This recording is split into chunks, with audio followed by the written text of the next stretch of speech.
¿Qué tal? Buenas tardes con todos. Vamos a hablar el día de hoy en las entrevistas médicas con la doctora Pravda Frías.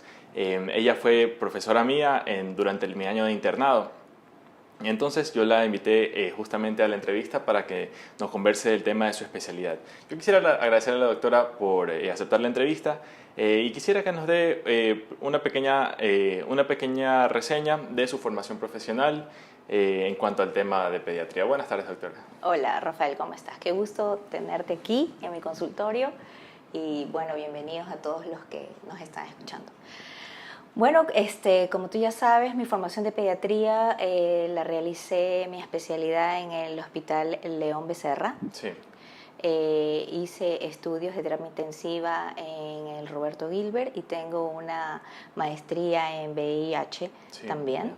En este momento estoy cursando la jefatura de emergencia del Hospital Teodoro Maldonado Carbo, en el área de emergencia pediátrica. Sí. Doctora, ¿y qué nos podría decir sobre las enfermedades más comunes que se ven en la consulta en el tema de pediatría? ¿Cuáles serían las más frecuentes que se suelen ver? Bueno, en realidad a los niños lo que más les aqueja son las enfermedades respiratorias y las enfermedades gastrointestinales. Sí, dentro de las respiratorias, los menores de 1 año son más susceptibles a las infecciones virales. Claro. El virus sincitial respiratorio, como tú sabes, puede ocasionar en 1 año hasta 6 infecciones respiratorias, que puede ir de lo más leve a lo más grave. Claro. Y después del año, estas infecciones pueden ser mixtas, pueden ser de tipo viral o como pueden ser también de tipos bacterianas. Claro. Y aquí se agrega un germen bacteriano, el estreptococo, pues, ¿no? Que es dentro de lo más frecuente. Dentro de las gastrointestinales, igual.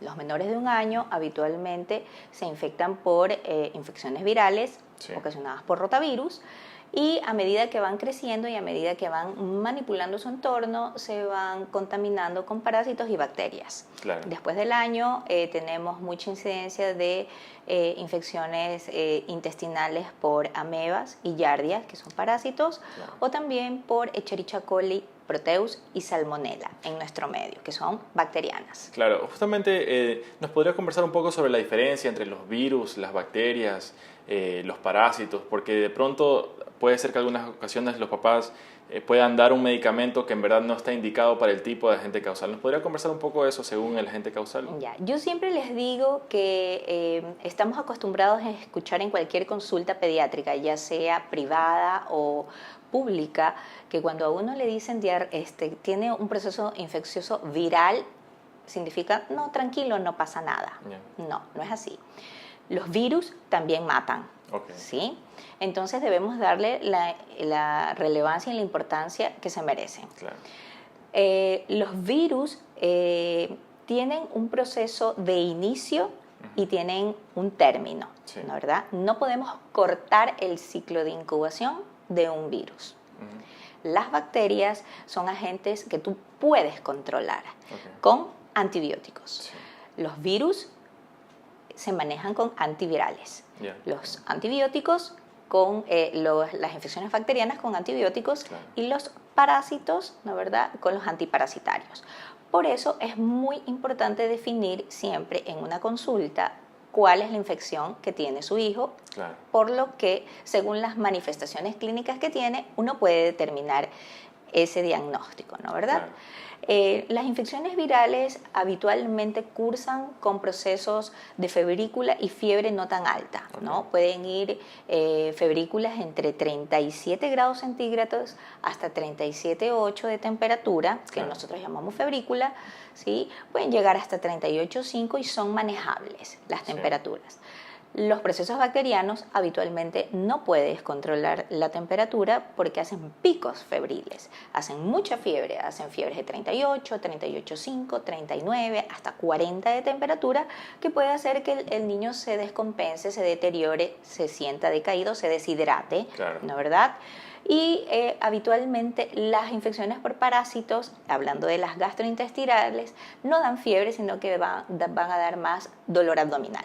Claro, ¿y a qué se refiere, doctora, con controlar la temperatura? ¿Se me ocurre mediante paracetamol o a qué se refiere en este caso? Claro, los niños son muy susceptibles de deshidratarse y descompensarse por muchos factores. Y entre otras cosas, el grito de alarma que hacen los niños, habitualmente cuando están enfermos, es la fiebre, el vómito, la diarrea. ¿Sí? Cuando un niño tiene fiebre, se deshidrata. Sí. Entonces, mientras más deshidratación tiene, más fiebre tiene. ¿Sí? Entonces, nosotros sugerimos siempre hidratar y controlar la fiebre con medios físicos hasta que puedan acudir donde su médico de cabecera o algún dispensario, centro de salud más cercano, donde podamos pues, manejarlos de mejor manera con medicina. Claro, ¿y cuáles serían tal vez los signos de alarma que dirían los papás que no puede esperar a ir a una consulta externa, sino que debe ser llevado a la emergencia?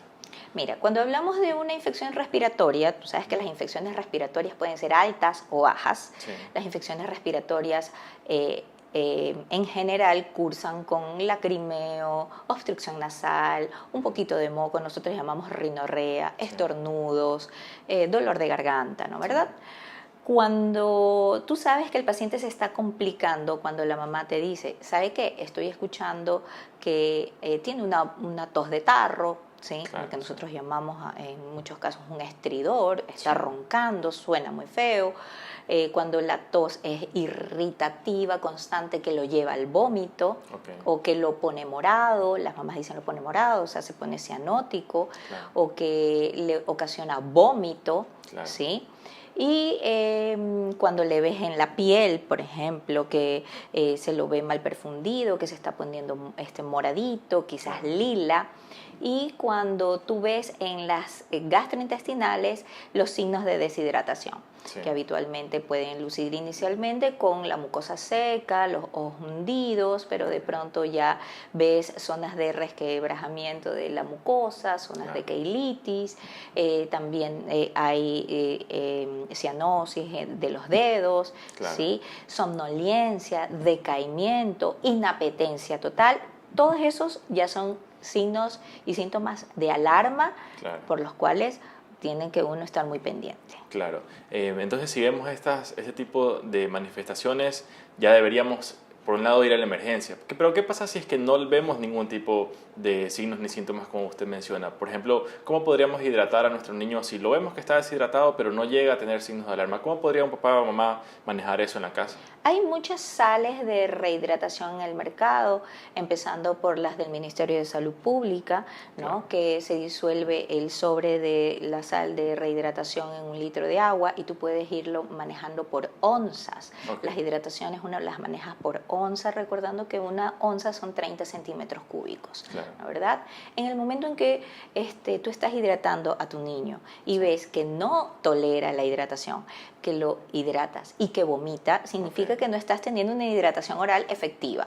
Entonces no puedes esperar más de 3 o de 4 horas para tomar una decisión de llevar a tu niño a que sea valorado por un especialista. Claro. ¿Sí? ¿Nos podría hablar sobre las sales de rehidratación oral? O sea, ¿qué tiene ellas que no tenga el agua común y corriente? ¿Por qué es importante que sea con sales de hidratación? Es importante porque el agua es agua libre, no tiene la cantidad de electrolitos que necesita un niño cuando un niño está habitualmente deshidratado por diarrea o vómitos. Necesita sodio, potasio, cloro, que el agua libre, el agua de la llave, el agua del botellón no la tiene. Entonces por eso es necesario tener siempre a la mano sales de rehidratación oral. Claro. Y doctora, ¿nos podría hablar sobre cuál sería el tratamiento para las enfermedades si fueran bacterianas o si fueran por parásitos o si fueran por virus? ¿Cómo sería el tratamiento de las enfermedades? Bueno, una vez que el médico tiene el diagnóstico que es una infección viral, habitualmente todas las infecciones virales se manejan con reposo, con dieta, con hidratación, Si tienes un catarro, se puede utilizar descongestionantes nasales, Sí. ¿no, verdad? O ayudarlo, si fuera necesario, con un producto para el catarro, Sí. ¿no? Si el médico determina que es un proceso infeccioso bacteriano, hay que determinar, después de la sospecha de cuál es el agente infeccioso que tiene, suministrar el antibiótico. Claro. Que puede ir desde un antibiótico muy suave, muy sencillo, hasta otros de mayor complejidad, según la patología que tenga, pues, ¿no? Puede ser que inicialmente puedas tener una infección de garganta simple o estar complicada con una infección de garganta, con una supuración de oído y necesitas utilizar otro antibiótico o por más tiempo. Claro, sí. Y en el caso, ¿nos puede hablar un poco de las infecciones por hongos, si se ven de pronto en alguna población en específico? ¿Y cómo podemos nosotros determinar que es el caso de una infección de este tipo? Lo que vemos habitualmente en pediatría son las lesiones dérmicas por hongos, lo que nosotros llamamos pityriasis versicolor, ¿no? Las mamás le dicen, ¿sabe qué? Mírele la piel, tiene una manchita blanca que tiene un alito por ahí como redondeado y pica mucho. Sucede bastante porque los niños los llevan a la piscina o porque comparten toallas en la familia y no tienen una toalla exclusiva, no tienen el aseo personal individualizado y hay alguna persona en la familia que tiene esta enfermedad, ¿no? ¿Verdad? Sí. Eso es lo que habitualmente se ve. En los más pequeñitos tenemos las infecciones por hongo por el pañal. Cuando dejas el pañal mucho tiempo colocado, ya sea en un niño o en una niña, el pañal ocasiona escozor, irritabilidad y por la humedad, vivimos en un medio tropical, se contamina por hongos. Entonces hacemos unas dermatitis mixtas, infecciosas por bacterias y por hongos por pañal. De ahí la tercera causa podría ser una onicomicosis, ¿no? Las uñitas de los pies o las uñitas de los dedos se contaminan por hongos cuando tienen mucho tiempo el zapatito puesto, está muy húmedo, no se lava bien, entonces la uñita del dedo se comienza a poner como que blanquita, un poquito más gruesa, ¿sí? Y eso se puede extender en el resto del cuerpo, ¿no? Porque los niños se manipulan mucho los piececitos, entonces se contaminan las manos también y al rascado se van contaminando el cuerpo. Claro. Esta pregunta me la han hecho, doctora. ¿Cuán rígidos debemos ser con el aseo en los niños? Porque por un lado dicen, o sea, el niño por naturaleza va a estar gateando en el piso, va a estar tocando todo. ¿Qué parámetros deberían tener los papás para decir, este grado de suciedad es normal en un niño que se ande por el piso o ya que se pasaría de la raya y no sería algo recomendable? No, yo creo que el baño diario es importante, pero tampoco podemos excedernos en tener cuidados estrictos. Tenemos que enseñar desde pequeños que la higiene de manos es muy importante, ¿no, verdad? Antes de ir al baño, después de ir al baño, antes de comer, después de comer y su baño diario. Los niños de por sí tocan mucho, juegan mucho y juegan mucho en el suelo, entonces no podemos tampoco excedernos y pensar que nuestros hijos se van a bañar 4 y 5 veces al día, pues, ¿no? Sí. Recordamos a las personas que están viendo en vivo que podrían hacer sus preguntas para responderlas antes de que acabe el programa. Voy a hacer un pequeño cambio aquí. Vamos a continuar con el doctora, le quería preguntar también sobre los probióticos, que se escuchan bastante. ¿Qué rol tienen los probióticos en la salud de un niño? ¿Cuándo se deben dar? ¿Cuándo de pronto no estarían indicados y las personas igual les dan? ¿Nos podría hablar un poco sobre ese tema? Bueno, te cuento que el tema de los probióticos y los probióticos no es algo de ahora, ¿no? Ya tiene más de una década. Es más, las fórmulas infantiles que se utilizan ahora ya vienen incluidas con probióticos y prebióticos. Los llamados restauradores de la flora intestinal nos han ayudado muchísimo a las últimas 2 décadas de profesionales porque antes no contábamos con el apoyo. Nosotros en realidad lo utilizamos en aquellos pacientes que han tenido problemas gastrointestinales debido a infecciones virales, bacterianas, o por el tema de la utilización de antibióticos o de alguna medicina que se les ha otorgado para poder recuperar la flora intestinal. Claro. Y también ese tema de la salud gastrointestinal, otra situación que se suele ver es el estreñimiento. ¿Cómo un papá se da cuenta de que ya el niño, algo le está pasando con este tema? O sea, ¿es normal? ¿Hasta qué punto un niño podría estar estreñido y cuándo uno podría darse cuenta de esta situación? El tema de la constipación, el estreñimiento, lo vemos más en los menores de 1 año. ¿Sí? Es una pregunta frecuente de la consulta diaria, de que la confusión de que tienen muchos padres de que nos digan mi hijo es estreñido. O sea, ya viene con el diagnóstico que se lo ha dado la familia o los propios padres. Los recién nacidos habitualmente comen, ¿no verdad? Y hacen su deposición. Entonces podríamos tener un recién nacido que si come cada 3 horas, podríamos decir que hace caca 8 veces al día. Okay. Pero recuerde que cada niño es un mundo, ¿sí? Así también se puede esperar que un niño recién nacido no haga su deposición después de 2 días y eso no significa que está constipado. La característica de la caca, ¿sí? De la deposición, la consistencia, si esta caca es dura, ¿no verdad? Es como una bolita, el niño puja y hace mucho esfuerzo, entonces usted ve la consistencia de la caca y usted puede decir, ok, algo está pasando con mi hijo. Pero si pasa después de 2 días y su hijito no ha hecho deposición, más después de 2 días él hace caquita y su caquita es blanda, muy probablemente lo que va a tener es un retardo del vaciamiento gástrico, ¿sí? Que no es un estreñimiento. En el lapso de esos 2 días, muchos padres están desesperados. Y ya les han dado a sus hijos un sinnúmero de productos que empiezan desde los que se hacen en casa, ¿no verdad? El agua de ciruelas pasas, que les dan lactulosa o les meten la ramita de la cebollita blanca o compran en la farmacia la calillita. Entonces lo ideal sería que visitaran a su pediatra para informarlos más, ¿no verdad? Por supuesto. Doctora, quería preguntarle también sobre el tema de los golpes en la cabeza en los niños. O sea, tal vez es probable que en algún momento de la vida del niño se golpee la cabeza, pero ¿cuándo un papá debe decir esto amerita ir al médico? ¿O cuándo es algo que no necesariamente sería de preocuparse? ¿Qué podría decirnos sobre ese tema? Mira, todo golpe inquieta a los papás o a los cuidadores de los niños. Cuando es un golpe en la cabeza y nosotros observamos que el niño está somnoliento, vomita o tiene algún tipo de movimiento extraño posterior al golpe, es inmediata la valoración de emergencia. ¿Sí? Hay muchos niños que se golpean la cabeza y siguen haciendo sus actividades normales, pero uno tiene que observarlos, ¿no verdad? Dentro de las próximas 2 o 3 horas, porque han habido pacientes que se han golpeado la cabeza y después de 2, 3, 6 horas recién han comenzado a manifestar dolores de cabeza o han comenzado a vomitar, ¿no verdad? Entonces siempre después de un golpe de la cabeza uno tiene que observar. ¿Sí?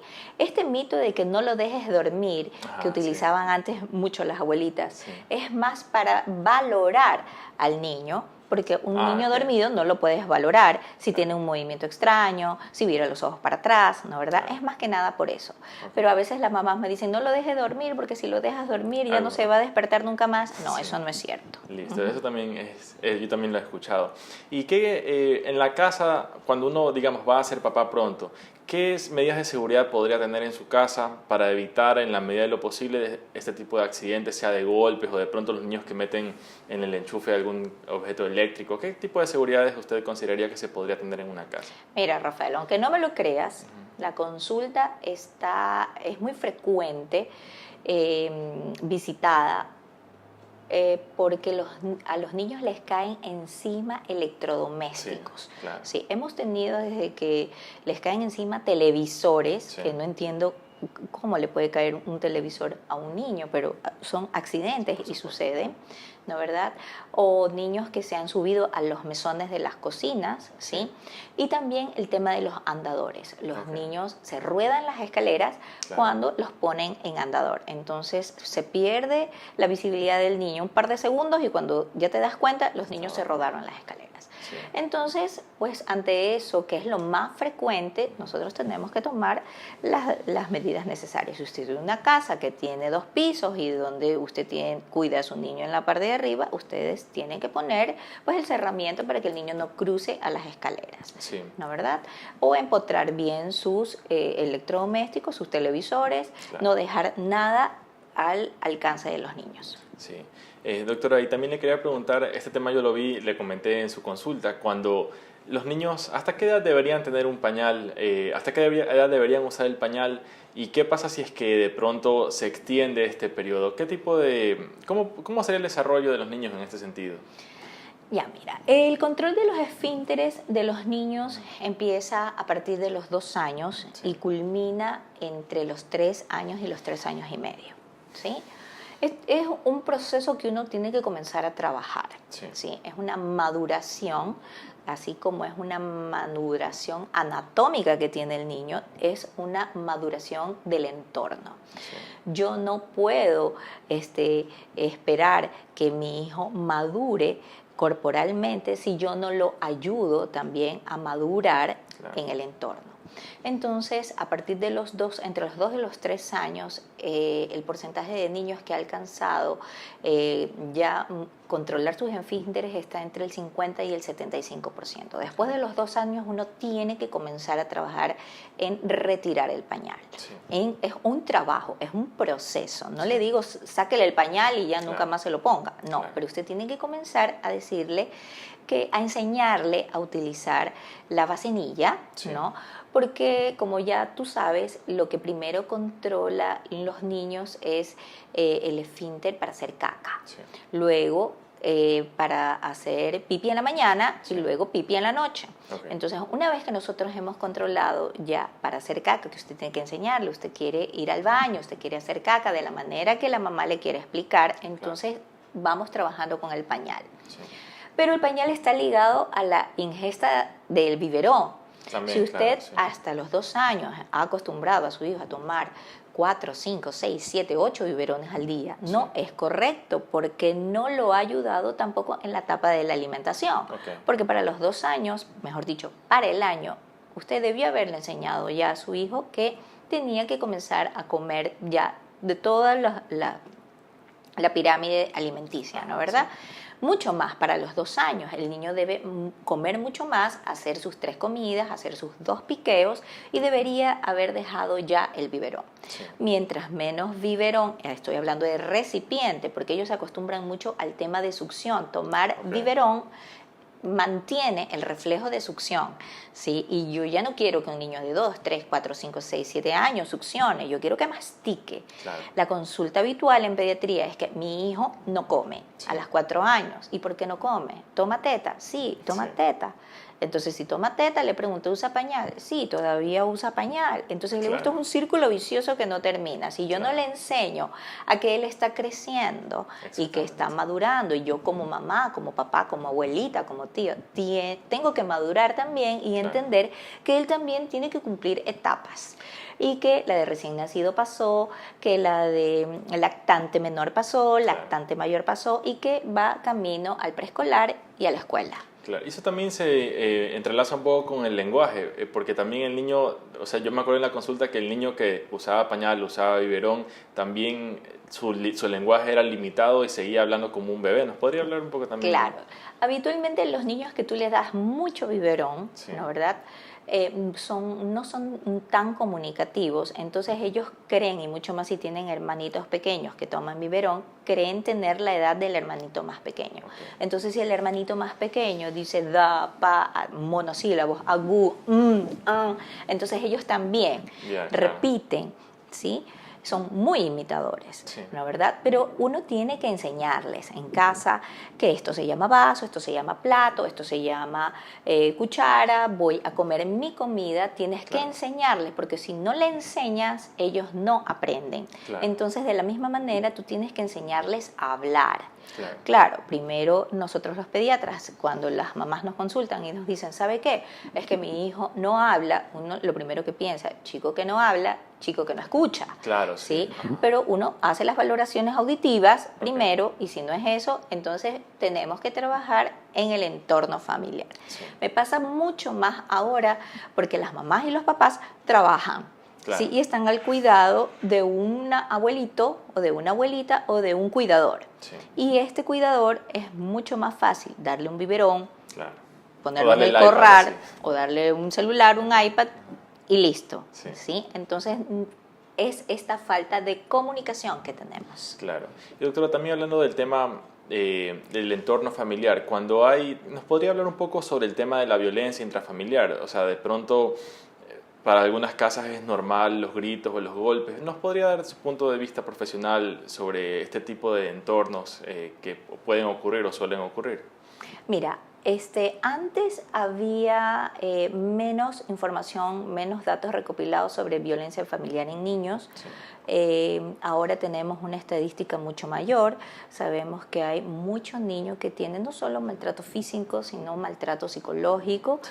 Ya te digo, porque están al cuidado de otras personas, Claro. ¿sí? O por la propia familia o por la propia mamá, que a veces se ve agobiada, Sí. ¿no, verdad? Porque tiene muchas cosas que hacer o tiene muchos niños que cuidar. Claro. Y pierden muy fácilmente la paciencia. Sí. Entonces es más fácil a un niño que no comió algo porque no le gustó o porque está enfermo, darle un golpe en la boca, o porque llora mucho, lanzarlo por un lado. Es bastante habitual. Sí. Nosotros los médicos, cuando hacemos el examen físico, tú recordarás que en el examen físico uno está muy pendiente siempre de si tiene cicatrices, si tiene marcas, si tiene moretones, Claro. ¿no, verdad? Porque hay mucha mamá que visita frecuentemente en las áreas de emergencia o la consulta diciendo se cayó, le pegaron, ¿sí? Y a veces esta conducta se vuelve muy repetitiva. Sí.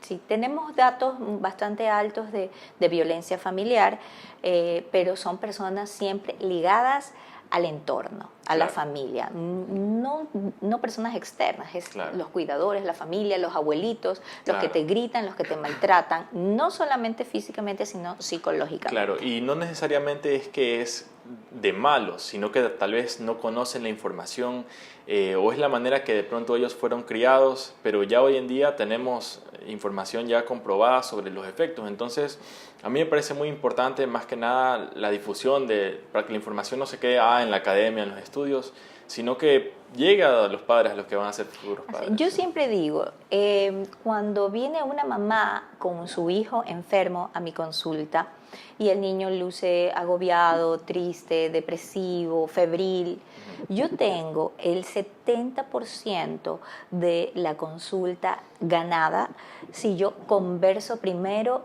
con el papá y la mamá, sí, o la persona cuidadora. Sí. ¿Sí? Los chicos mejoran increíblemente cuando el nexo de ellos mejora, porque a veces las enfermedades la tienen los padres acá en la cabeza, sí, y no los niños. Sí. Los niños solamente son niños sometidos a ciertas circunstancias, a ciertas situaciones, sí, de las que ellos ni siquiera están al tanto, claro, y lo manifiestan con forma de llanto, de dolor, de depresión, claro. ¿sí? ¿Y en qué casos ameritaría ir a un psicólogo infantil o una terapia familiar cuando hay este tipo de situaciones? Tú vas viendo ya en la consulta, y esto lo puedes hacer cuando tienes consultas subsecuentes, sí, cuando tú notas algún signo de alerta a la conversación. Particularmente me gusta conversar mucho con los niños. Cuando llegan mis pacientes, les digo, hola, ¿cómo estás? Y comienzo a darle la consulta al niño, ¿no? Sí. Y prefiero que ellos me cuenten.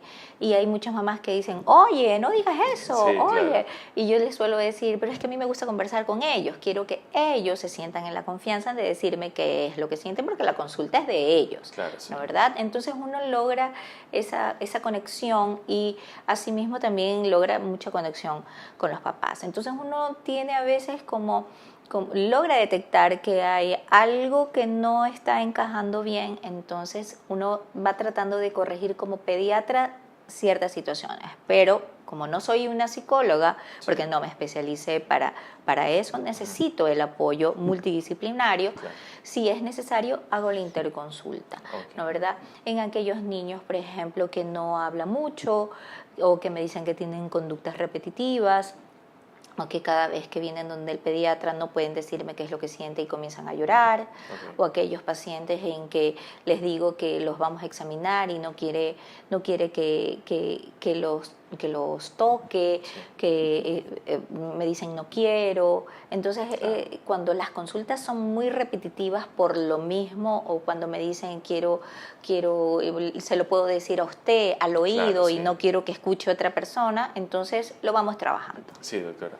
Quería preguntarle también, bueno, yo estoy haciendo un noticiero de noticias del índole médico y quisiera preguntarle, bajo su criterio, algunas de los acontecimientos relevantes, digamos, en la última década en el campo de la pediatría que usted considere importantes, o sea, digamos, nuevo conocimiento o información reciente que usted pueda compartirle a la audiencia. Sobre el tema de pediatría. Mira, sobre el tema de pediatría, más que nada en la parte respiratoria, ahora ha regresado una enfermedad que antes la teníamos y que pensábamos que no iba a volver, ¿sí? Y es este rebrote de toferina que tenemos. Sí, claro. Si has escuchado, tenemos mucha toferina ahora. La importancia de la vacunación, el esquema de vacunación nuestro ha mejorado hartísimo, que incluye la vacunación para Bordetella pertussis, que es el agente que causa la toferina, ¿no, verdad? Pero estos datos son importantes saberlos. Tenemos un rebrote en las Américas de toferina, que todos deberíamos estar conscientes de que en los niños se manifiesta con esta tos como de perro, es una tos así como ¿ya? Que lo lleva al vómito. Es una enfermedad muy larga, puede durar hasta 3 meses, las mamás se ponen muy tensas y ocasiona dificultad respiratoria y fiebre, ¿no? Entonces, lo que te puedo decir es que eso básicamente ahora es lo que nos está alarmando mucho a los pediatras. Tenemos que tomar en cuenta ahora, antes no teníamos el tema de alcohol y drogas, ¿sí? Embarazos en escolares de 9, 10, 11 años, son temas que estamos manejando ahora ya no solamente en la consulta particular, sino ya en las emergencias de nuestros hospitales, ¿sí? Que es un tema que yo creo que en cualquier otro momento lo podríamos topar con los especialistas. No, claro que sí.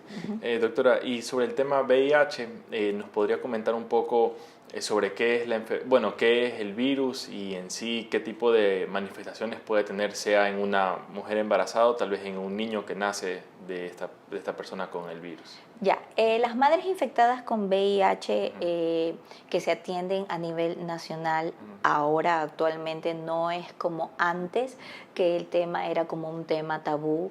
Se ha hecho mucho estudio y mucha difusión, mucho control y mucha prevención sobre el tema de VIH. Antes decir VIH era, uy, me voy a morir, ahora ya no. Como tú sabes, es una enfermedad viral, ya te decía yo. El hecho de que sea viral no significa que no me puede matar. Si no me cuido, si no me controlo, puedo llegar a morir.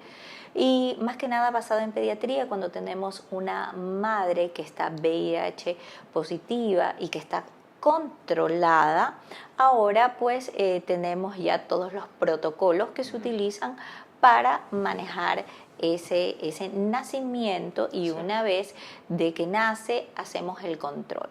Estos pacientes habitualmente no nacen por parto vaginal, ¿sí? Tenemos que hacerles una cesárea y una vez que nacen por cesárea se comienza a dar ya el tratamiento para evitar la transmisión vertical. Claro. ¿Sí? Y una vez que sabemos que es un hijo de madre con VIH, nosotros tenemos que esperar un tiempo haciéndole los controles, porque eso no significa que si es hijo de madre VIH, el hijo va a ser VIH positivo. Claro.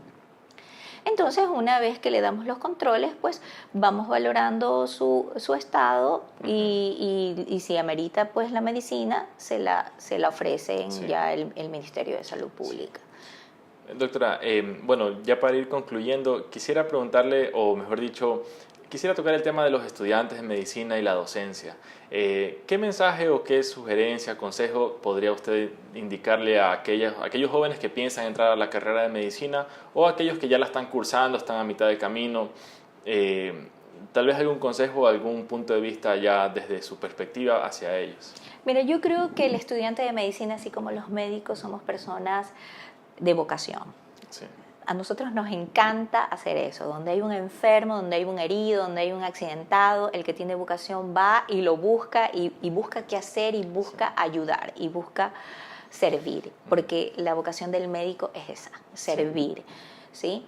Entonces, a todos los que ya estén cursando medicina, pues buscar siempre actualizarse, estar como estos ratoncitos de biblioteca, información siempre de punta y buscar los hospitales o los centros médicos o los lugares donde uno pueda recibir la experiencia, porque en el momento en que llegas al final de tu carrera, lo que tú quieres es comenzar a actuar. Sí. Pero si no lo has hecho en el transcurso de los 6 años que estuviste en medicina, porque tú tienes que buscarlo, ¿no, verdad? Nadie se te va a negar a ayudarte, a decirte, ven, yo te ayudo a que pongas una sonda, ven. O sea, nadie se te va a negar. Sí. Pero tú tienes que buscarlo, tú tienes que estar, si te gusta, tienes que buscarlo. Sí. Entonces tienes que estudiar, prepararte y no doblegarte jamás. Yo sé que a veces uno está muy cansado, que a veces como que sufre muchas decepciones, como que uno dice ya no puedo más, pero todos podemos. Todos podemos. Todos podemos y cuando lo logramos es maravilloso. Sí. Yo le quedo muy agradecido, doctora, por la entrevista, por la información que nos ha compartido sobre su tema de especialidad. De pronto, si quisiera dar su número de contacto para las personas que quieran ponerse bajo la consulta de usted, ¿dónde la podrían encontrar? Bueno, yo les doy el número de mi contacto del Centro Médico Pediátrico, que lo tenemos acá en el sur, Bolivia 805 Inoguchi. Sí. Es el 6015-241. Sí, pueden llamar a partir de las 9:30 de la mañana. Estoy gustosa de atenderlos, de sacarlos de alguna duda. Y si quieren alguna consulta conmigo, pues aquí estoy a las órdenes. Listo. Muchísimas gracias, doctora. Gracias a ti, Rafael. Sí, y gracias a todos quienes nos han visto. Recuerden que estos episodios pueden encontrarlos en el video, en formato video, en YouTube y en Facebook, y también en formato audio en las aplicaciones podcast para iOS, para iPhone, o en la aplicación iBooks en Android. Muchas gracias, doctora, y nos estamos viendo en un siguiente episodio. Gracias a ti.